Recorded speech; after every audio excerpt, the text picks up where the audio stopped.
Let's start this video by talking about Belarus and their crazy-ass leader Lukashenko. Poland thought that Belarus was finally giving up on trying to force migrants through, but apparently they've just changed tactics. They've just divided up migrants into smaller groups and are pushing them at different parts of the border to overwhelm border security. Groups of migrants have also used firecrackers, tear gas and threw rocks at border guards. All that equipment was given to them by Belarusian soldiers, of course. In an interview with the BBC, the crazy-ass wannabe dictator Lukashenko basically threatened nuclear war with NATO. He said, "You understand that if we unleash a war here, in Belarus, NATO will be involved and Russia will be involved, and this will eventually lead to nuclear war." Here's the clip from the BBC. Вы молиться на нас должны до сих пор. Молиться, потому что мы воевали против фашизма, вроде в коалиции с вами. Вы не помните? Помните дядьку, который с сигарой все время ходил и курил, и у нас с трубкой? Вы этого не помните? Вы за Вторую мировую войну с белорусским народом еще не разобрались, не рассчитались за те потери, которые мы понесли.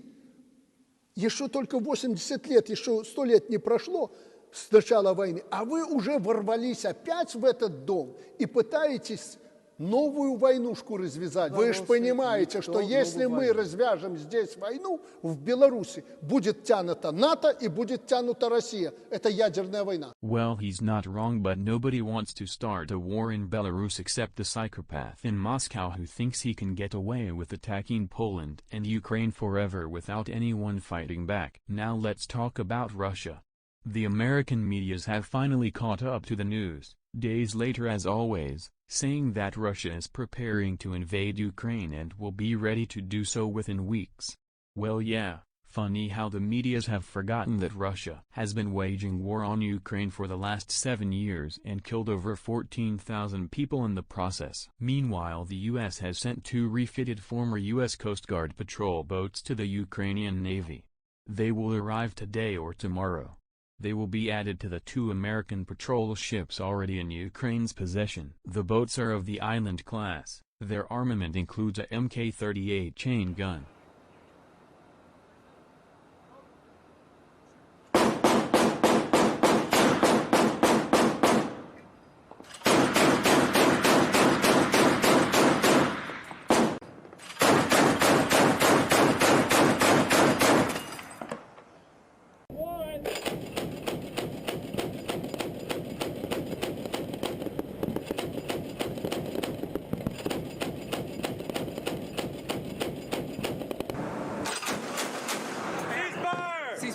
And 2 M250 caliber machine guns. Ukraine knows that their air force will be the first ones to be targeted by the Russian military in any offensive. That's why they've been training hard in the last few weeks. They need to be ready. But even by training, I'm not sure how they plan to escape missile strikes on their planes and air bases before they can take off.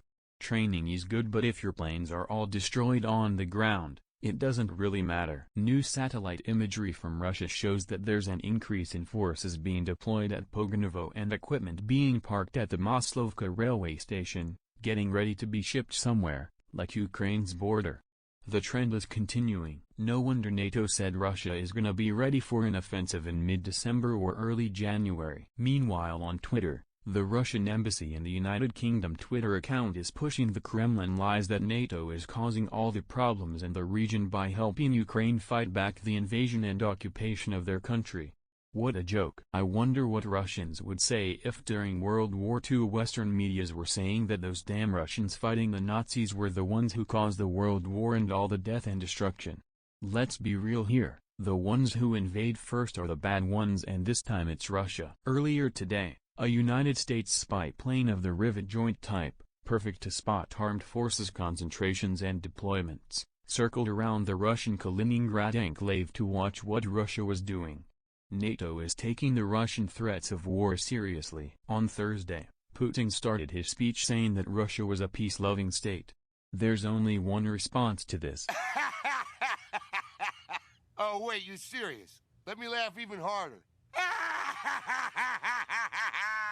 In the American medias, Several right-wing websites have been publishing articles saying how the West needs to throw Ukraine under the bus because it's really Russia's territory or some bullshit. The people writing and publishing that drivel are either too stupid to realize what the hell they're doing or they're straight-up Russian chills. Either way, they should be torn to pieces. Not a big surprise from American right-wing news, who always side with Russia against democracy, human rights and NATO. This is the kind of crap that the appeasement crowd pushed back before World War II, saying Europe should submit to Hitler because otherwise it would be really bad. If these guys had their way, hundreds of millions of people would have been genocided by the Nazi regime. You can't make peace with psychopaths like Putin. Doing so means millions of people dead or enslaved. Putin has already killed hundreds of thousands of people in Russia, Georgia, Ukraine and Syria since he's taken power. You cannot make peace with someone like that. Ever. There's a reason Putin doesn't want Ukraine to use drones against their forces in the Donbass. It's because they're getting wrecked.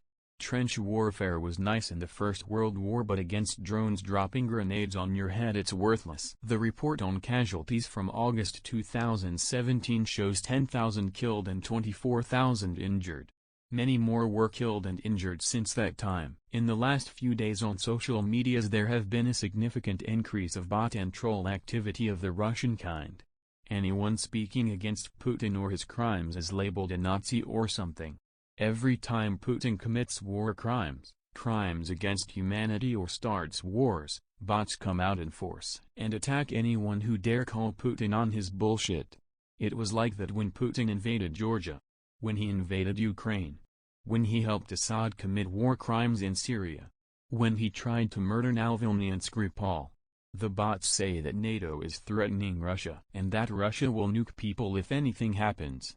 And social medias like Twitter and Facebook don't ban their asses because money. Ukraine has applied for specific security and defense assistance from the United States for air and sea defenses.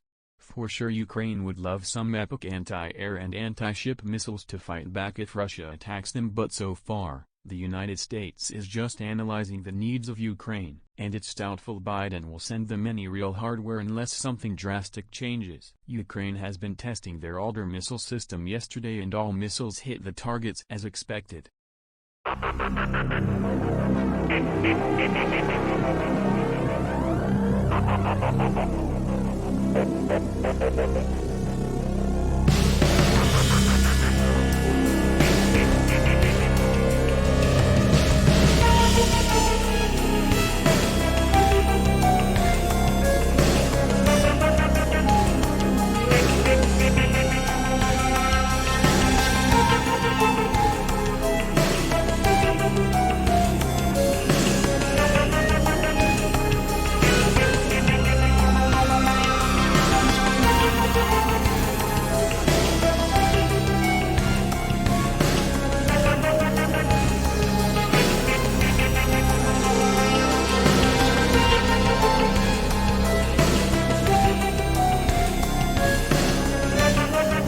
Meanwhile in Georgia, the country, an alt-right violent group called Alt-Info, funded by Russia, has founded their own political party today.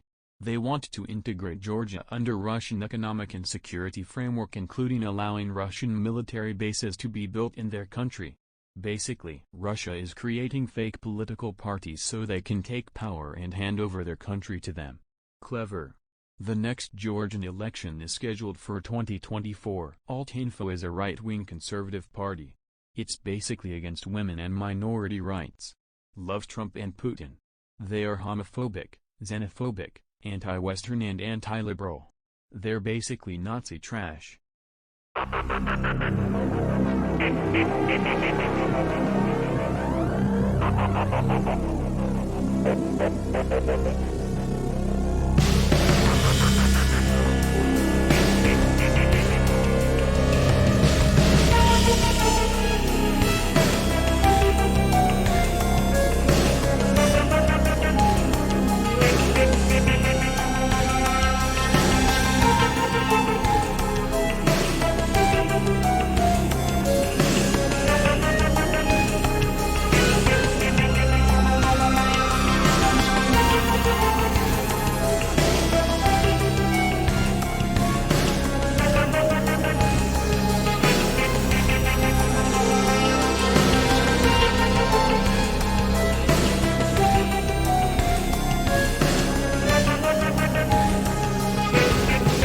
armed forces in Latvia are preparing for the Winter Shield exercise, which is a multinational live-fire training exercise to build interoperability with NATO allies. They're sending a message to Russia and Belarus.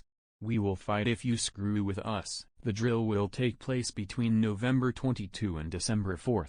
Around 1,500 soldiers will participate and will come from 10 NATO countries. Estonia has started building border fences on their border with Russia. That's very smart. They don't want to be the victim of some migrant bullshit hybrid war from Russia in the future. Great way to be prepared. All Baltics countries should do the same. These were the news for November 20, 2021. Thanks a lot, and like and subscribe for